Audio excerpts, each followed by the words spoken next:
This field represents a longitudinal section through the colon, through the human colon. The mucosa or the mucous membrane is shown as indicated by the arrow and consists of a, beginning from the interior going towards the lumen, which is located here, we have a thin muscularis mucosae forming the boundary, a lamina propria that contains the gult, and of course an intestinal type of epithelium that lines the luminal surface. In addition, one can see numerous crypts of Lieberkühn, or intestinal glands, invaginating down from the surface epithelium. This is particularly well demonstrated in this intestinal gland as indicated by the arrow because it's cut through its entire length. Nonetheless, this is the mucous membrane as is being crossed by the arrow. It has a very similar situation to what is found in the small intestine, except there is a lack of villi.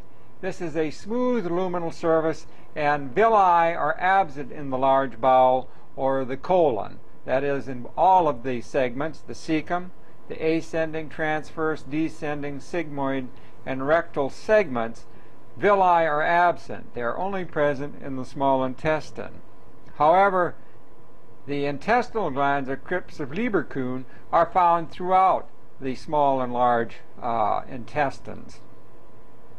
So that is the primary difference, and indeed the depth of the intestinal glands could perhaps in some regions be a little bit shorter. Like the rest of the gut or intestinal tract, there is a submucosa making up the second layer, a muscularis externa making up the third layer, consisting of inner circular and outer longitudinal layers. And depending on the region, it's going to be the fourth and final layer will either be a serosa, like in the transverse colon, or if it's retroperitoneal, it'll be an adventitial covering, making up this fourth and final layer. So if one courses along the segment of the colon, it repeats itself over and over again, and this will be true of no matter where it is examined from. A section will look very, very similar. It makes little difference whether it's from the cecum, the ascending segment, the transverse segment, the descending colon, even though those are huge segments, or the sigmoid colon. Histologically, they'll all appear very, very similar. What is not shown in this longitudinal section, and a unique feature to the muscularis externa, is the formation of Taenia coli in the outer longitudinal layer. The middle circular layer is usually the more predominant one, and in three regions around the lumen of the colon, the longitudinal layer is gathered into these bands, three bands equidistantly spaced apart, these huge mounds known as the Taenia coli. They have not been demonstrated on this segment of colon. As elsewhere in the gut, the submucosa houses the very larger vessels, which will then spiral or circumscribe the around the wall and send feeder vessels to supply the intestinal mucosa itself. Now, as elsewhere in the gut, along the whole alimentary canal, a mesenteric plexus will be found between the layers of the muscularis externa, the inner longitudinal and outer inner circular and outer longitudinal layers. And as indicated here, even down into the colon, one will find a Meissner's plexus, or that submucosal plexus of neurons, as indicated by the pointer. The mucosa of the colon, as seen at increased magnification, showing the surface lining epithelium in this particular location, as well as the invagination of two adjacent intestinal glands or crypts of Lieberkühn. Note that in addition to enterocytes, that is, those cells that possess a microvillous border, absorptive cells, the vast increase in number of goblet cells. Also note that between crypts, the persistence of the gut-associated lymphatic tissue filled with immunocompetent cells, and in this particular region, for some odd reason, an infiltration of eosinophils. So this is a good example of the mucosa of the colon. The muscularis of mucosae is a thin strip shown here at the tip of the arrow and forms the boundary, as it does elsewhere in the alimentary tract, between the mucous membrane or the mucosa and the underlying submucosa, which is found at this location and containing the larger vessels and a more coarse, broader form of collagen, though this particular specimen has been disrupted just a bit. Lo and behold, here, shown at the tip of the pointer, is a Meissner's plexus. Remember, these are postganglionic parasympathetic neuron cell bodies. Some nerves shown here, this little plexus, the submucosal plexus or Meissner's plexus that is supplying fibers mainly to the mucosa, and of course larger core vessels. Then we get into the muscularis externa, an inner circular, and then an outer longitudinal layer of muscle. And this segment appears to be lacking a true serosa, so it's probably ascending or descending, and there isn't much of an adventitia either, a little bit of connective tissue that should be anchoring it down. So this is a sweep through the wall of the colon as seen at an increase in magnification.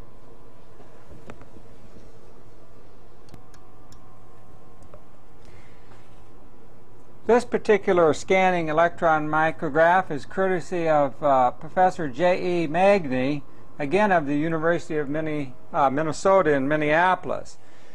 What this particular preparation is, it's a digested specimen of the colonic mucosa.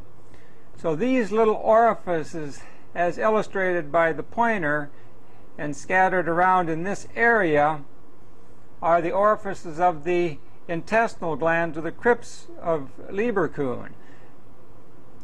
The villi are absent, so what we're looking at in this particular field is a smooth luminal surface, the absence of villi, but with careful observation, these little orifices that are seen scattered around the surface are the openings to the intestinal glands or these crypts of Lieberkühn, very dramatically demonstrating this feature. So this is the colonic surface, the colonic epithelium of the large intestine. Now the lamina propria has been digested away, and what is shown are the crypts of Lieberkühn, or the intestinal glands, coursing down beneath the overlying epithelium. And if we had one sectioned here, perhaps this is one, the gland coming up and this being its little opening or orifice at that particular point.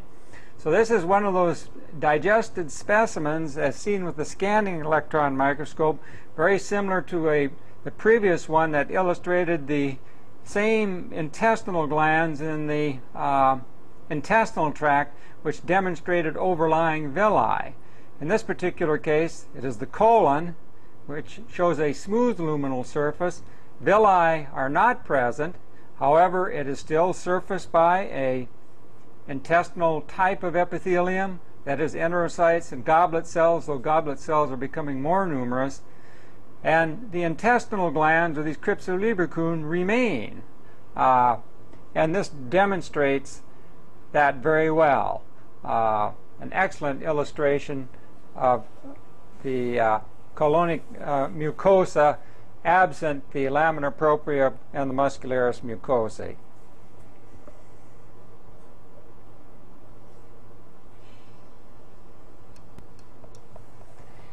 It should also be pointed out that these are the epithelial continuity of the surface going down, and these are invaginations from the surface forming these glands developmentally, and as cells proliferate down in the bases of these intestinal glands, their migration, as in the intestine, is up towards the surface, onto the surface rather than villi, and then they are exfoliated.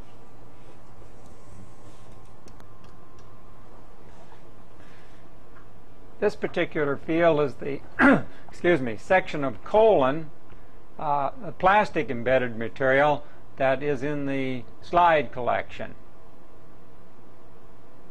Once again, illustrating the mucosa of the colon, its smooth luminal surface being devoid of villi, numerous crypts or intestinal glands coming down at a different angle, so cross-sectional profiles are being presented, and again the gullet, that lymphocytic infiltration of the lamina propria being present.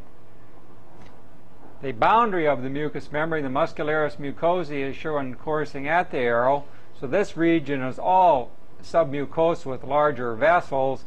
Then, of course, the muscularis externa, comprising of an inner circular and an outer longitudinal layer, and then an intervening myenteric plexus, as shown at the arrow. In this particular section, a bit of connective tissue can be seen on its external surface, suggestive of an adventitia. If one courses around the section, one will see a huge lymphatic nodule make its appearance. So it's not just the Peyer's patches in the ileum that will show these huge lymphatic nodules, as was discussed earlier, but oftentimes they can be found anywhere along the gastrointestinal tract.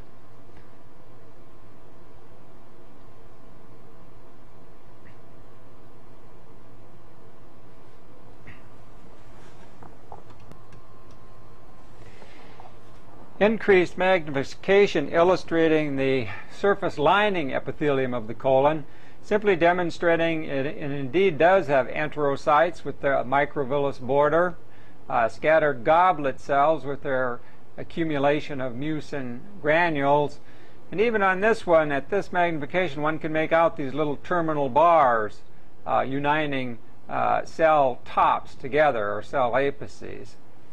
If one now courses down into the interior of the mucosa, this is the section through a crypt of Lieberkühn, or one of the intestinal glands, just to demonstrate that epithelium is very similar to what one saw in the small intestine, as well as demonstrating perhaps a little bit more clearly the lymphoid elements in the surrounding lamina propria. And we're simply coursing now down towards the base of the crypts of Lieberkühn in the colon. We can still see the continuation of immunocompetent type cells, as well as an eosinophil comes into the field. And then running into the last layer of the mucous membrane, the muscularis mucosae, and once again it mimics the muscularis externa by showing an inner circular and outer longitudinal cut through the smooth muscle cells making up this particular layer. Dense connective tissue of the submucosa, and then finally getting into elements of the muscularis externa. This would be the inner circular, and then eventually we will run into the outer longitudinal layer here. Here's that transition point. And then finally the outermost layer in this particular segment. Indeed, now that we look at it at increased magnification, one can see the connective tissue limiting the muscle wall, but in this particular case we say a mesothelium on the external surface. So this section was taken where the colon was looping into the peritoneal cavity. So what you have here is actually a serosa. on its external surface rather than an adventitia, as was stated earlier. Because so this is actually visceral peritoneum on this segment of the colon, as one can see. So this is a segment of the colon as seen at high magnification.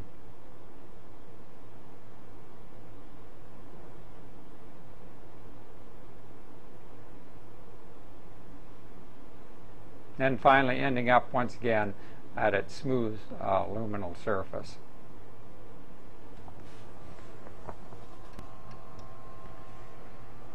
This particular figure is a scanning electron micrograph, a relatively high-powered one, taken of the mucosal surface of the colon. The entrance or the opening of a goblet cell is shown at the tip of the arrow. Another apex of an adjacent goblet cell is now demonstrated by the arrow.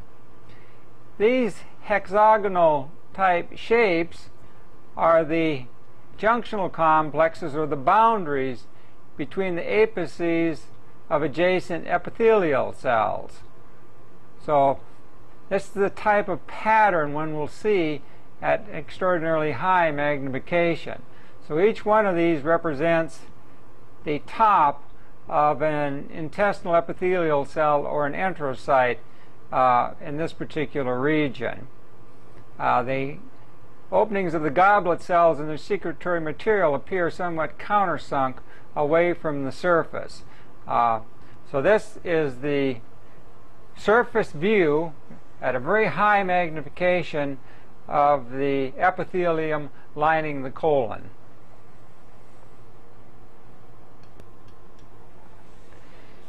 This particular field represents a segment through the appendix, which many describe as the colon in miniature.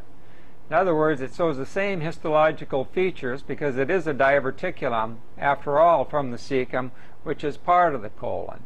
Nonetheless, the features that can be seen on this rather italicized specimen is the muscularis externa, as indicated by the arrow, an outer longitudinal layer, and an inner circular layer, as described for the other segments of the intestinal tract. A fairly well-developed submucosal area with numerous large vessels, a large artery shown there, and then finally an intestinal lining epithelium that is smooth without villi, and extending from it numerous intestinal glands or crypts. Also, almost obscuring all the details, is a tremendous accumulation of lymphoid material, suggesting even though a lot of lymphoid material is found in this particular tissue, this seems to be rather abundant and seems to be very reactive, and is probably why this particular structure was removed. Nonetheless, one can make out a little bit of the muscularis mucosae running along here, so this lymphatic nodule has not only gone through the lamina propria, but occupies a considerable portion of the submucosa. So this is what the appendix appears as using the scanning objective to demonstrate this particular organ. It is indeed could be considered the colon in miniature.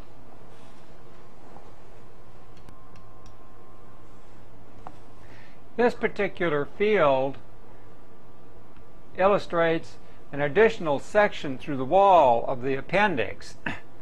The mucous membrane is shown at the arrow. This would be the lumen in this particular area. This is the surface lining epithelium, which of course is devoid of villi because this is an appendage of the cecum, an extension of the colon actually. So it is surfaced by a simple columnar epithelium with enterocytes and goblet cells primarily. Extending from it are the intestinal glands, or crypts of Lieberkühn, as are shown here, and they extend down into the lamina propria, which one can see is absolutely filled with immunocompetent type cells. The muscularis mucosae is shown at the tip of the arrow, coursing in this direction. So these three elements constitute the mucosa, or the mucous membrane of the appendix. Note this huge accumulation or lymphatic nodule that's actually extending down and occupying part of the submucosa. Submucosa extends from here to this point. So this is all submucosa in this location. And then finally, the third layer, the muscularis externa, from here to here, inner circular, as one can see, and outer longitudinal layers of smooth muscle. And finally, the appendix is surfaced by a part of the visceral peritoneum, so it'll have a serosa on its exterior surface. What this particular section does, it's a little bit better preserved. It shows the luminal lining surface epithelium, perhaps better than the previous section. These black lines going through are simply folds in the tissue when it was prepared. But what you can see quite well on this particular preparation is the line of the muscularis mucosae.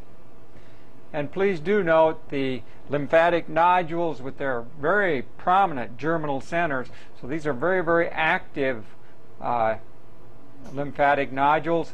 There's two more shown at this side, another germinal center here, another one here. So those are very, very reactive lymphatic nodules, indicating perhaps an intense inflammation and appendicitis, and why this particular organ was removed. So this gives you a little bit better idea of what the appendix looks like in cross-section, and indeed it does remind one of the colon in miniature.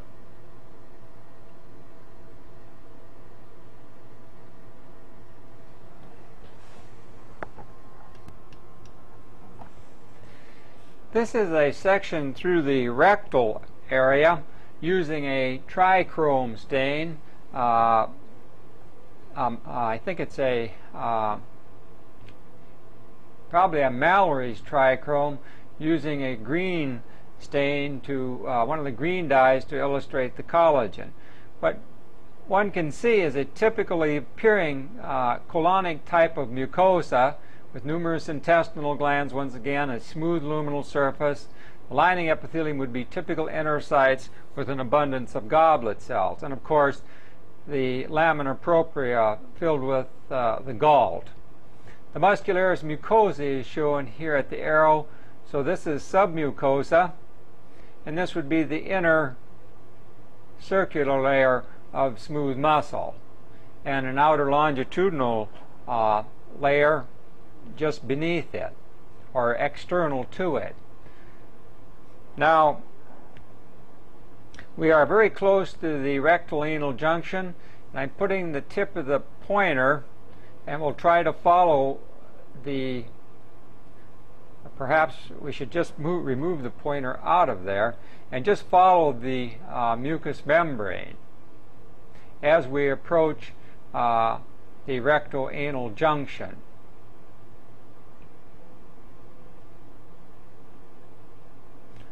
Lymphatic nodule we're passing, and there, very abrupt junction, another one of the junctionals complex, going for these long intestinal glands with a simple columnar type of epithelium.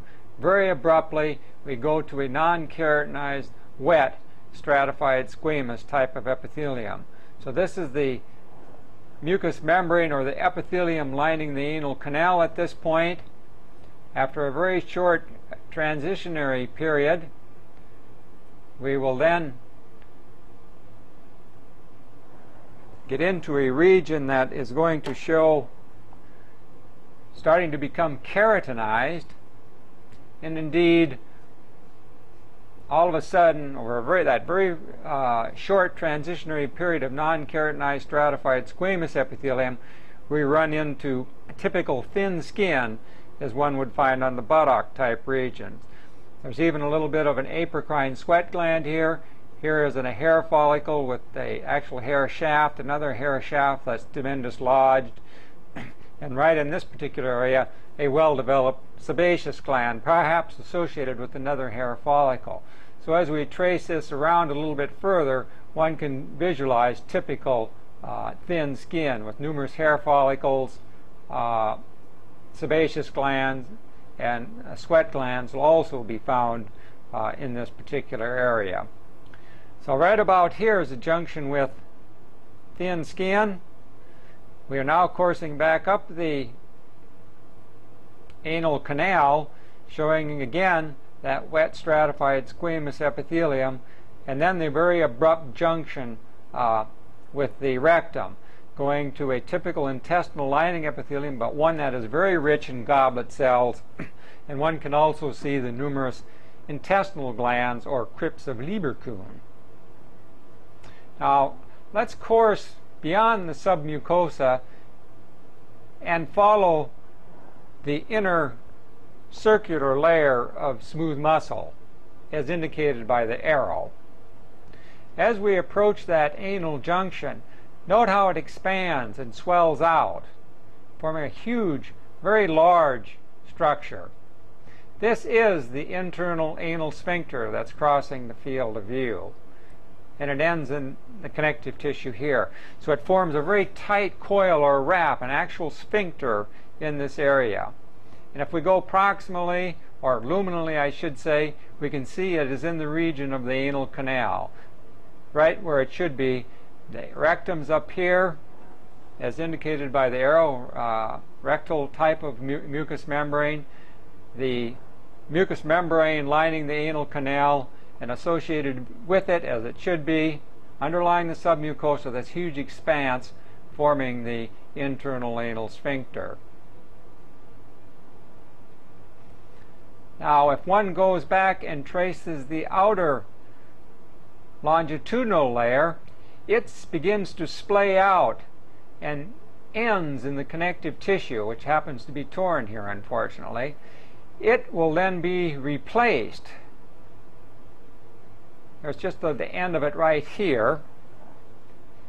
As it splays out into the adjacent connective tissue, it is in fact replaced by skeletal muscle tissue, as shown here in section, coming from the pelvic diaphragm, and this skeletal muscle, voluntary muscle, forms the external anal sphincter.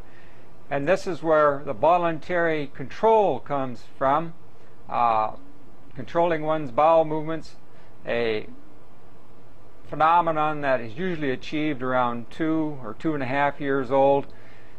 Voluntary control, skeletal type muscle, external anal sphincter. So one can control the evacuation of the bowel voluntarily. So this is the rectal anal junction as seen with the scanning microscope using a trichrome stain so things are a bit more visible or obvious, using a green stain to stain the collagen.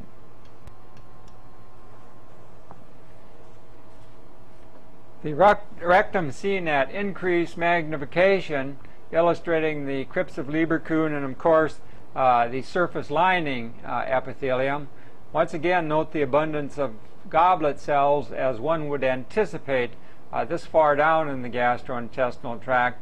And just to illustrate at a slight increase in magnification, that very abrupt junction from a simple columnar type of epithelium to the wet, non-keratinized, stratified squamous epithelium of the anal canal. And that very abrupt junction is shown here right at the tip of the pointer.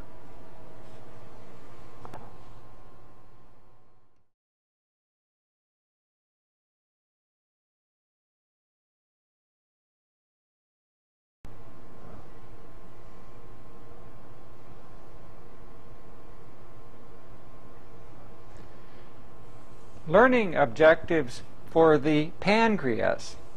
Be able to distinguish between the exocrine and endocrine components of the pancreas and relate the structural components of each to its function.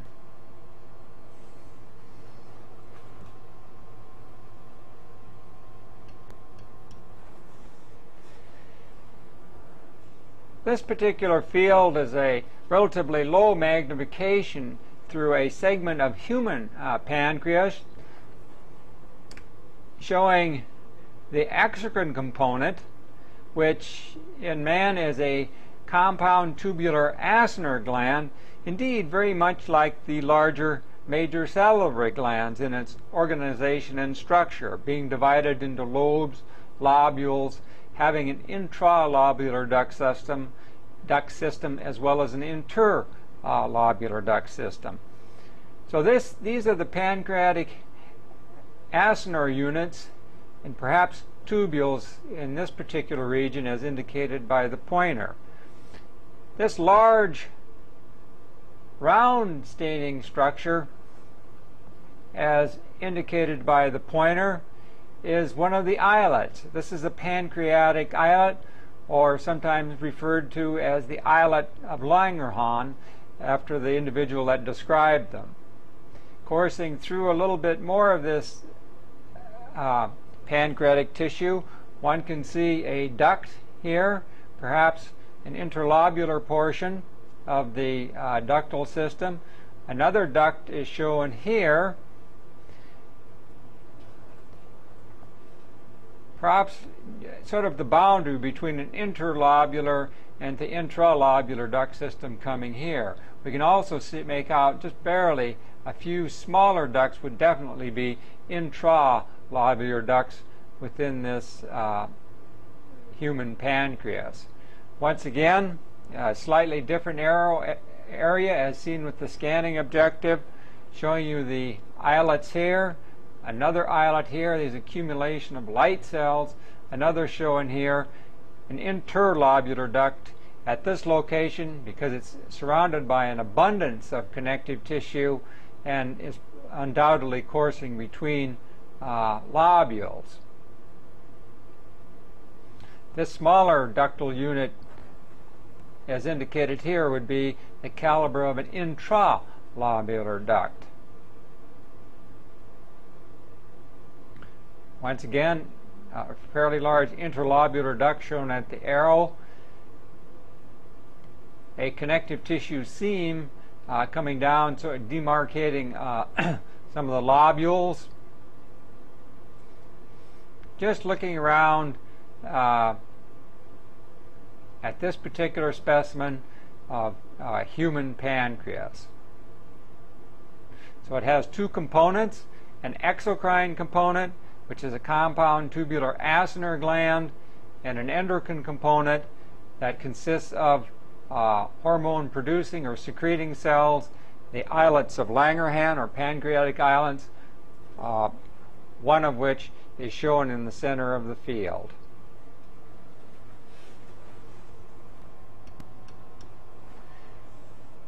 This particular preparation is a plastic section of pancreas stained with the hematoxylin and eosin dye. What it demonstrates quite well is the exocrine portion of the pancreas, as shown and indicated by the pointer. One can see several groups of pancreatic acinar units, as shown here, made up by the zymogen cells, or the pancreatic acinar types of cells, as well as different profiles to different calibers of the intralobular duct system. One is shown here and outlined by the pointer. Another is shown here of slightly larger caliber. This small ductule here could even be the beginning of the ductal system and perhaps be some central acinar cells, which would then link to this very the beginning, almost like an intercalated duct in the parotid. So these features can be made out quite well on the plastic embedded materials. This large accumulation of very light staining cells is a fairly well developed pancreatic islet, or islet of Langerhans. Two other examples are shown and indicated by the pointer. One cannot differentiate specific cell types, alpha, beta, or delta, on a hematoxylin and eosin preparation. Even though from previous knowledge it is known that the somatostatin-containing cells, the glucagon or alpha cells usually occupy a peripheral position, and the insulin or beta cells occupy a more central position within these islets, these cannot be distinguished on a normal hematoxylin and eosin preparation, even though the location is known. So specific immunohistochemical staining must be done to confirm these cell types specifically. One can see, even at this magnification, elements of the vascular coursing through the pancreatic islet, and this would make sense as these are endocrine organs, and these particular islets are very vascular structures. Region of the exocrine pancreas seen at extremely high magnification. This is an acinar unit here. The tiny lumen is shown at the tip of the pointer. So each one of these large zymogen cells or pancreatic acinar cells is filled with these proteinaceous granules called zymogen granules. Shown here is a very small caliber interlobular duct, and the lumen is shown here and stains as sort of a reddish orange type of secretory material within it. So that's a smaller caliber intralobular duct. Here, if we go down into this particular field, as was seen a little bit earlier, this is simply a larger caliber interlobular duct. And on careful examination, one can see the numerous zymogen granules in the background of these pancreatic acinar cells. This is very typical of the pancreas.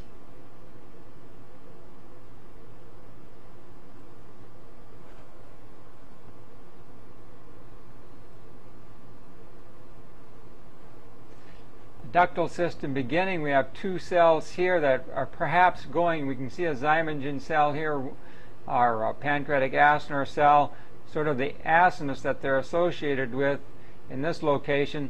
So these two cells could indeed be centroacinar cells with the small lumen here. And here we see where we don't see the continuity to go within the pancreatic acinar cell, but one can see the beginning of the ductal system coursing in this region as indicated by the arrow, the lumens here. So this is very small. We're at very extreme high power, and it's probably going to course into a duct similar to the one shown here. So this direction would be, and these two cells here may indeed be centroacinar cells, though we are not seeing their entrance into the center of the acinar unit as their name would suggest. Another small interlobular duct, one is shown here. Another profile is shown at that location. Another small interlobular duct is shown here.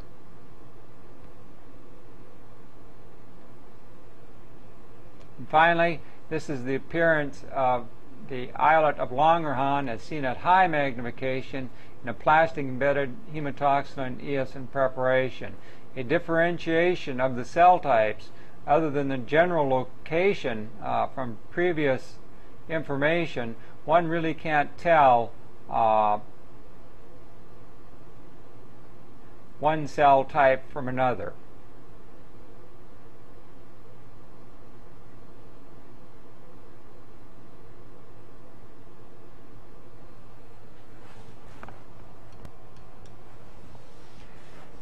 An example of a pancreatic acinus is shown and traced by the pointer, and note that in its center we have this large light staining cell cut at a probably peculiar angle.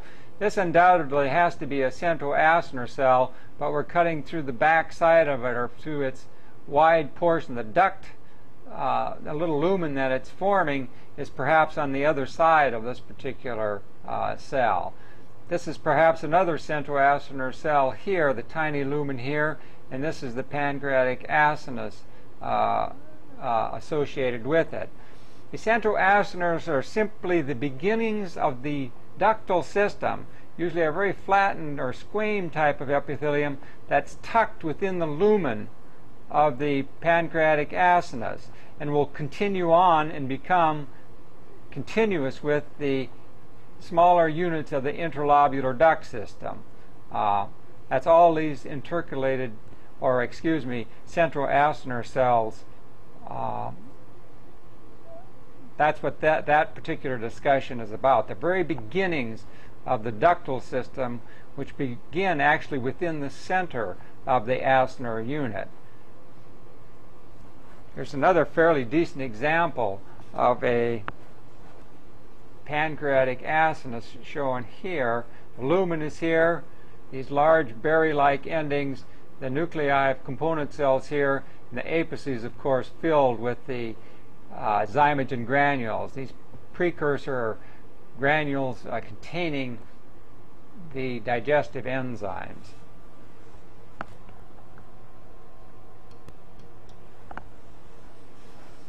Another quick example showing pancreatic acini and their contained zymogen granules.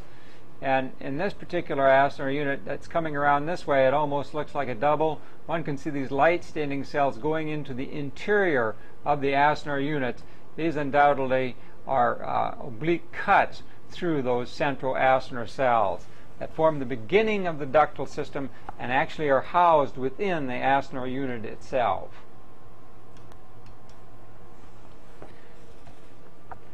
This is a pancreatic islet that's been stained or treated immunohistochemically to demonstrate insulin. So this particular structure is indicated by the pointer is a pancreatic islet.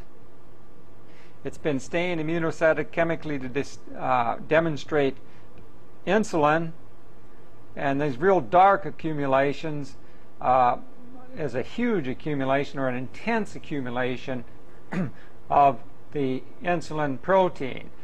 These light channels here are the vasculature within the islets, capillaries. As one would expect, this is an endocrine component of this particular organ and would be extraordinarily vascular. This is that same pancreatic islet, but seen at increased magnification, showing you the various cells. These would be beta cells, of course, and containing the peptide insulin. And the insulin is, by this immunoperoxidase or histochemical reaction, is staining a dark blackish brown color.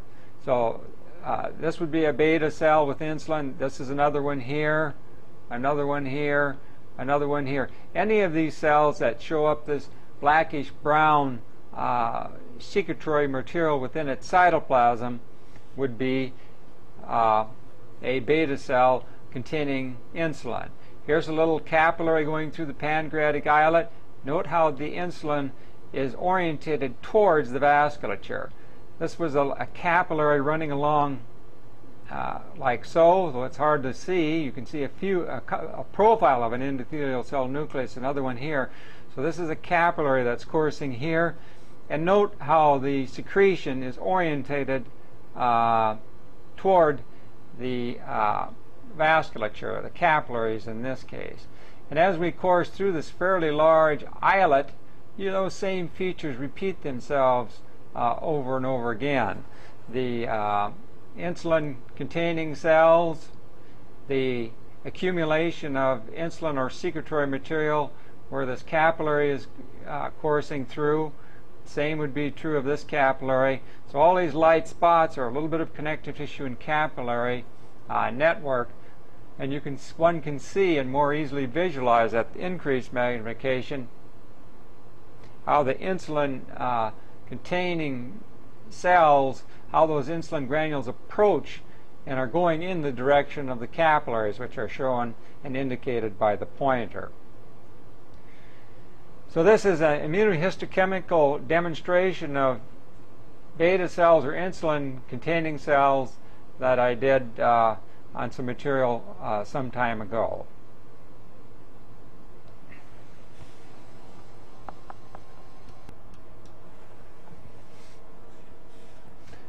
This is another special preparation of a pancreatic islet, which is shown at this location. This is the exocrine pancreas in the background.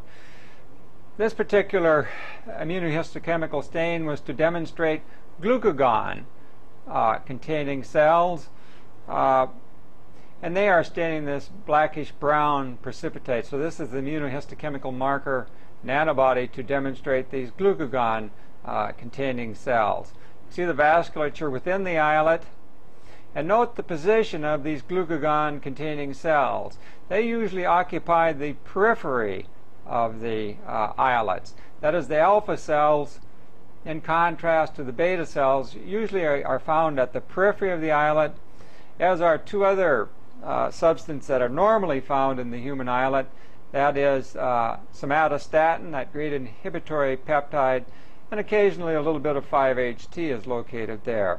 This particular preparation is stained specifically to demonstrate glucagon and to show that peripheral location, as would be the same location at the periphery, that is, for somatostatin and 5-HT, whereas insulin is sort of in the center or scattered throughout the islet.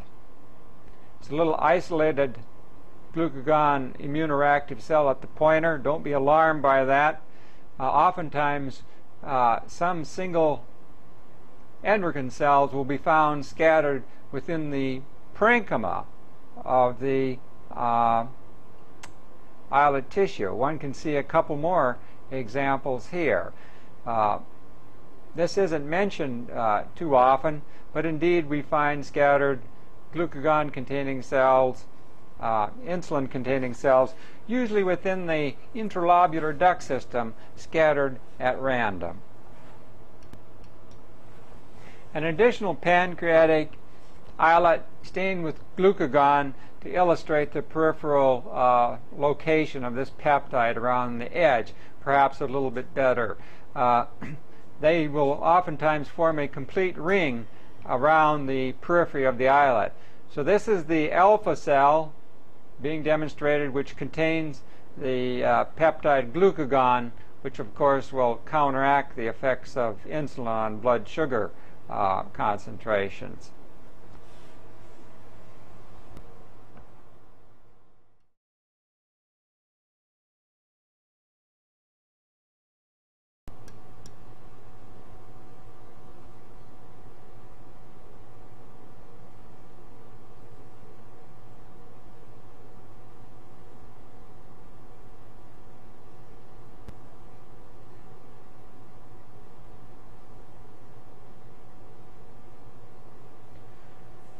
Laboratory directions for the liver.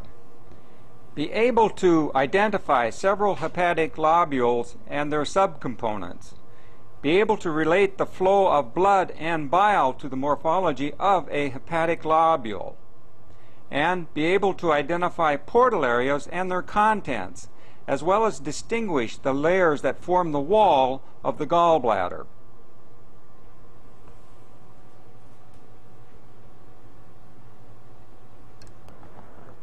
This particular field is a portion of liver illustrating a hepatic lobule. The hepatic lobule is more or less in the center of the field of view and is now being traced by the pointer, showing you roughly the boundary of this hepatic lobule. So that is the external boundary. The central vein is now indicated by the pointer. This particular preparation was injected with a red gelatin type of material to outline the vasculature. So each of these regions, as indicated by the pointer, is a portal area and contains branches of the hepatic portal vein, the hepatic artery, and of course a portion of the bile duct. But since we're mainly interested in the vasculature here, let's look primarily at it. Here we can see a portal vein. This large structure is indicated by the arrow, and you can see it emptying in, or continuity with, into the sinusoids that lie between the hepatic cords or plates, and the flow of blood will be from the periphery toward the central area. Likewise, some portal veins are shown here, feeder vessels coming like this, and then will eventually drain into the sinusoids and course, and the blood will collect in the central vein. So all the blood flow is from the periphery of the lobule to the central vein, no matter which direction you're coming from or which portal area you are considering. So this is a low-power view showing you a pretty good hepatic lobule, central vein, and at the corners of these roughly hexagonal-shaped structures, the portal areas that contain a branch of the hepatic portal vein, a branch of the hepatic artery, and of course a interlobular bile duct. A slight increase in magnification just to illustrate the hepatic vein and its following the colored gelatin, its entry into the sinusoids, which will then course towards this central vein area, which is shown here. A good illustration illustrating, and here would be another portal area on this side. Let's look at this one a little bit more closely. So this is the portal area, portal vessels here, and look at the nice lengthwise cut through the hepatic cords. These hepatocytes arranged in cords or plates and then separated by the sinusoids, and all coursing towards, that is the vasculature, the collecting point here, which is the central vein. So this is a pretty good vertical cut through this hepatic cord, showing you exactly what is meant by these elongated hepatic cords or plates of hepatocytes arranged around the central vein like spokes on a wheel, and then are separated one from the other by sinusoids. So the sinusoids, these larger dilated vessels, are indeed containing the red gelatin material and is flowing towards the central vein. So this is a pretty good illustration of this type of a phenomenon.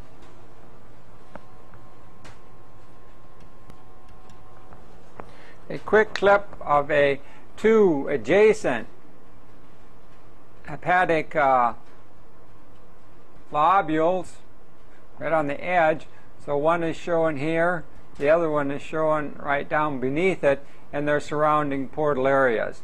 This preparation has been stained with specifically with carmine or some other dye to demonstrate glycogen.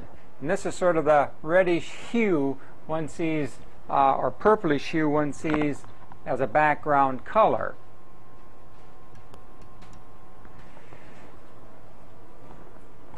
The center of a hepatic lobule, as was demonstrated on the previous preparation, which has been stained to demonstrate glycogen within the hepatocytes.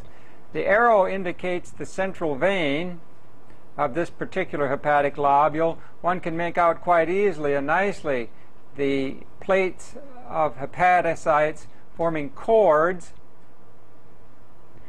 extending away from, like spokes on a wheel, from this central hub, that is the central vein, and these spaces in between, and one can make out clearly a few endothelial cell nuclei. So this clear area between the plates or cords of hepatocytes are the sinusoids. Another sinusoid is shown here, another one coursing along here, another one in this direction. So each one of these plates or cords of hepatocytes are separated by sinusoids. This particular preparation was used to demonstrate the content of glycogen within individual hepatocytes. And these hepatocytes are shown here, little cube-like cells, the central nucleus here, another little cube, central nucleus, and so on and so forth. They repeat themselves over and over again. They're sort of a cube-like cell that are struck in or linked together in these hepatic cords or plates.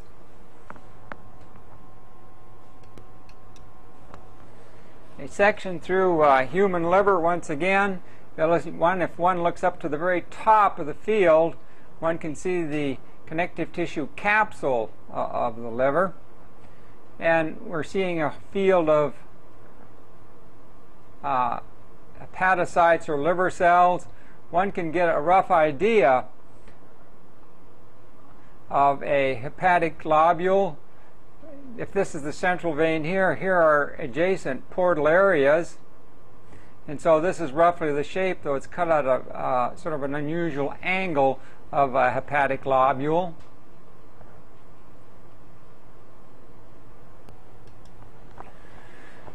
Some adjacent hepatic lobules, one is being outlined by the pointer with surrounding portal areas. The central vein is located here.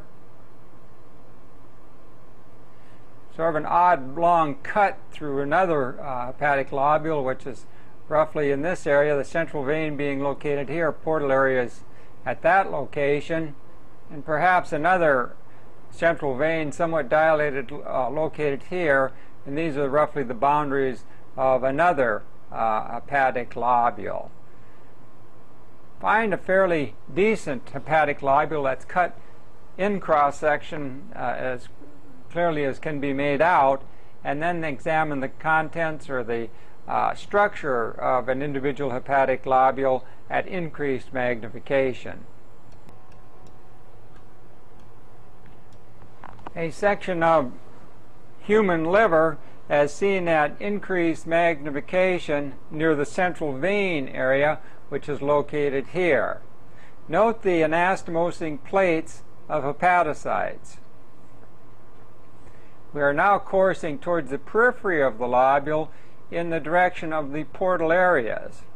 Just to demonstrate, and it's illustrated quite well on this particular preparation, the anastomosing cords or plates of hepatocytes sort of have a darker, redder color by the hematoxylin and eosin stain and are separated by sinusoids. You can see the endothelial lining. You can even make out a little space beyond or beneath the endothelial lining, the so-called space of Dis in this particular preparation. If one looks very carefully, even at this lower magnification, one can see there's a gap between the sinusoidal lining epithelium and the adjacent surrounding hepatocytes. So this indeed is the space of Dis as is shown there. It can also be seen in almost every one of these sinusoidal profiles. Note too, some of the hepatocytes contain two nuclei. So these are binucleate hepatocytes. This isn't an unusual phenomenon for this particular organ. Just be aware of their presence. But once again, even at the scanning objective, or an intermediate objective I should say, one can make out that there is indeed a space beyond the endothelial lining of the sinusoids. And indeed that is the case. Continuing to course peripherally, another beautiful example of these anastomosing cords. They're intervening sinusoids and the endothelial lining, these sinusoidal channels. And finally, we get to the perimeter and get into a portal area. So this area of connective tissue, as indicated by the pointer, is a portal area. It shows the portal vein, this large dilated vessel. One can see ghosts of erythrocytes. This small structure here is an arteriole, so this is a branch of the hepatic artery. It seems to be coming in at this angle and then diving down, so this is it here. So those are the two vascular elements of the portal triad in the portal area. This structure here is an interlobular bile duct. Another little bile duct is shown here. So that's the third of the portal triads.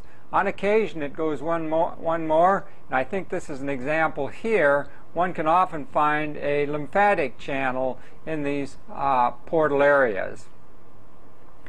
So this is a portal area of connective tissue at the periphery of the lobules, containing a bile duct, the branch of the portal vein, a branch of the hepatic artery, in this case a bonus, what appears to be a lymphatic channel as well.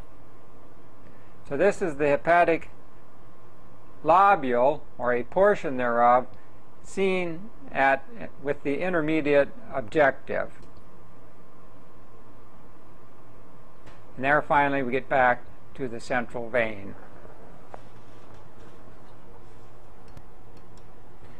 A very brief clip at increased magnification with the high-powered objective to show you the sinusoidal lining. There's an endothelial nucleus and its cytoplasm extending around the perimeter of the sinusoid, and then this parasinusoidal space, or the space of Dis.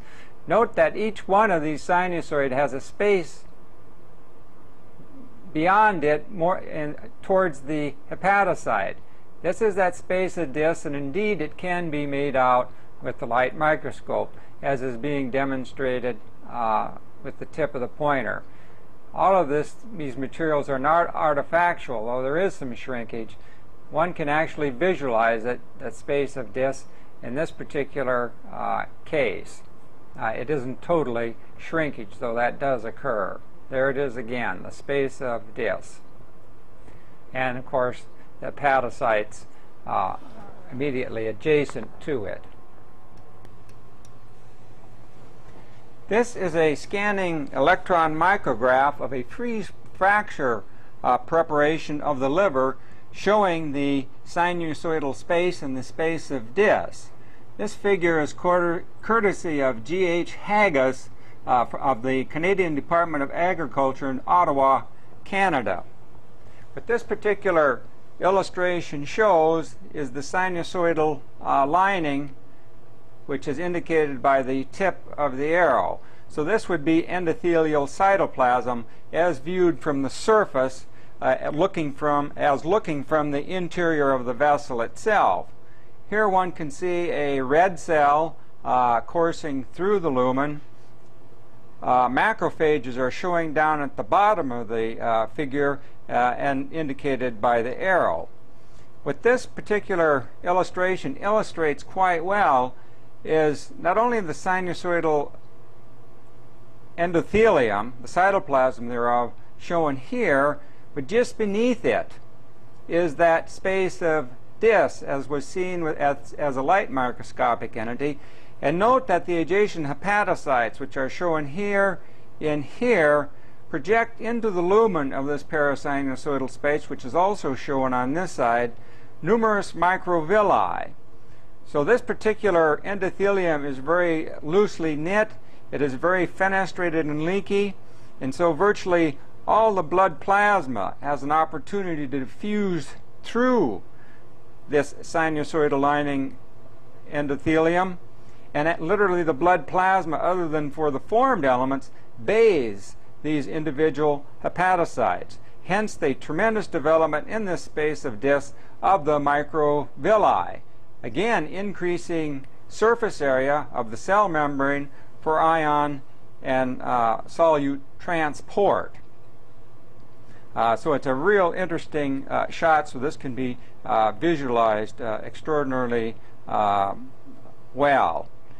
Likewise, remember that it is the hepatocyte that's producing the major proteins of the blood clotting system, such as fibrinogen, the albumins, and other transport proteins. Likewise, they are secreted into the lumen on this particular surface, as well as glucose and other items, vitamins and other materials that it's synthesizing. So one can see by looking at this area and realizing the space of Dis and its relationship to sinusoids, how the liver is oftentimes, and rightly so, classified as both a exocrine and an endocrine type organ, because its materials are being put directly into the bloodstream without going through a ductal system. The difference between this and, let's say, the pancreas is you have the same cell type, that is a hepatocyte, partaking in both endocrine and exocrine functions, which will be directed into the biliary system. So to repeat again, this is a scanning picture of a freeze fracture preparation showing the interior lining or the interior surface of the sinusoidal lining and the space of disc that immediately underlies and surrounds this sinusoidal lining, as indicated by the pointer. And once again, note the number of microvilli projecting and filling this space of disc. This is an additional scanning electron micrograph of a freeze fracture preparation, again courtesy of Dr. G.H. Haggis of the Department of Agriculture, Ottawa, Canada. And what this particular fracture shows is the more complete look at the sinusoidal lining, the sinusoidal endothelium. So we're up in this area, as indicated by the pointer at the top of this scanning electron micrograph. We're looking at the external surface of the sinusoid itself. These small little strands here are the reticular fibers holding it in three-dimensional space. This is the fractured side of this endothelial cell, or the sinusoidal lining. And if one looks now from inside, as you were inside the vessel looking outward, because the lumen has been exposed, this is that tremendous fenestrated endothelial lining. And note the numerous holes within it, varying size from fenestry of this caliber to much larger ones in this very leaky sinusoidal lining. A surrounding hepatocyte is shown here. Another hepatocyte is shown on this side. And once again, please recognize the development of the microvilli projecting into the space of disc, which is shown at the arrow. So this sinusoidal vessel lies suspended within a space, so to speak, this space of disc, allowing the materials to very easily pass through its limiting wall, and the plasma literally bathe the surrounding and adjacent hepatocytes. The space of disc also continues here and is being traced by the arrow. So this is the sinusoidal lining as seen with the scanning electron microscope in a freeze fracture preparation, to give one a three-dimensional image of this particular space, the space of disc, and its relationship to the sinusoidal lining. Hepatic cords from a hepatic lobule seen at extraordinarily high magnification, illustrating hepatocytes or cords of hepatocytes and the intervening sinusoids. This is out of the slide collection within the loan collection box, but what this slide shows particularly well are these structures. These are branching anastomosing tubules, minute tubules between hepatocytes. Another one is coursing here in and out of the field of view. These are the bile canaliculi that lie between hepatocytes. Here's a cross-sectional profile of one.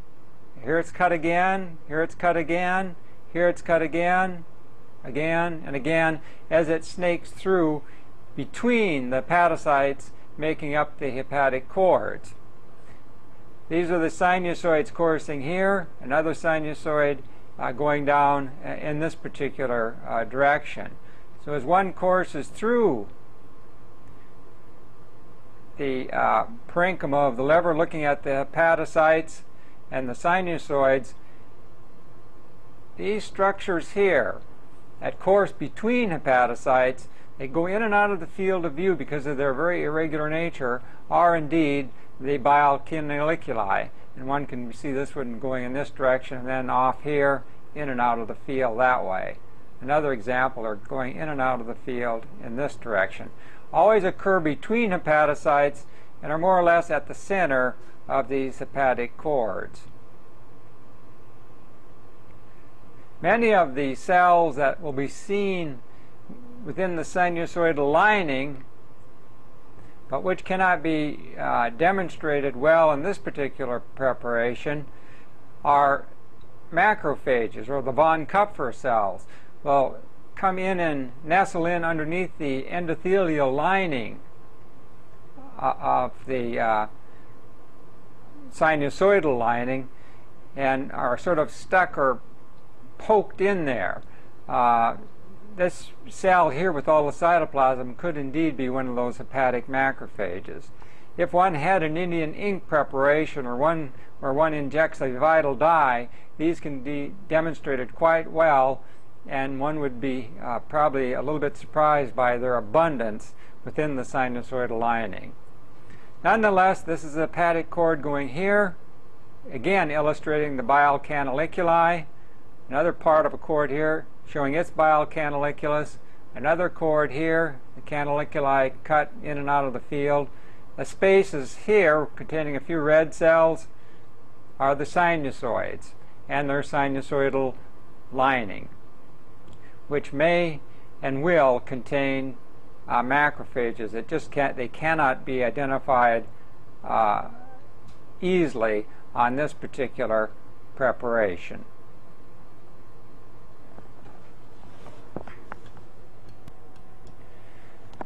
This is a preparation of liver stained with silver stains to demonstrate the reticular fibers. So what is shown in the field at this high-powered magnification is a plate of hepatocytes coursing across the field. Another one is shown here. Here are the hepatocyte nuclei. The hepatocytes, remember, are sort of round or cube-like cells, so they make up these hepatic cords crossing across the field of view. The intervening spaces between the hepatic cords are, of course, the sinusoids. One shown there, another one is shown here, another one going at this angle. What this preparation demonstrates is the delicate reticular fibers that hold this very parenchymatous organ together. If one thinks of a big piece of liver, either at autopsy or in a butcher shop, you can see it's, or get the idea that it's primarily a very cellular type of organ, which indeed it is, and what's hidden and invisible on the routine preparations, as was viewed before, was this complete net of reticular fibers that are anastomosing and holding these epithelial cells and sinusoids in three-dimensional space and giving them some degree of organization. And this is demonstrated quite well in this silver preparation to demonstrate the reticular fibers, forming this felt or network, this gluing and holding and giving support both to the sinusoids and the hepatocytes themselves. So these are the reticular fibers in the parenchyma of the liver.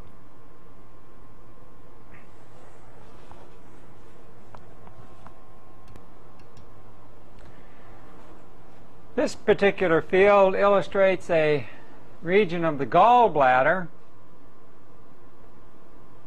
What it shows is the wall of the gallbladder, made up of a mucosa or a mucous membrane, of course, a simple columnar lining epithelium and its surrounding lamina propria, a muscularis, as shown here, slips of smooth muscle interwoven and forming a major component of the wall of the gallbladder, and then a very thick adventitia with connective tissue, blood vessels, and nerves, and that type of cell types associated with general connective tissue. The mucosal surface is elaborately folded, as one can see. These are the rugae cut in cross section. As a matter of fact, one can imagine little figurines dancing across the surface. But this elaborate folded nature of the gallbladder is very characteristic of this particular organ. Elaborately folded when it's empty, and of course these rugae and elaborate folds then smooth out as the gallbladder fills to hold approximately 50 to 60 mils of bile until the course of a meal. So this is a pretty typical illustration of the human gallbladder, showing you its three layers: the mucous membrane, which is the laminar propria, and a tall, simple columnar epithelium; the muscularis, forming the contractile component of the wall; and then, of course, a fairly thick adventitial layer. So this is the gallbladder as seen with the scanning objective.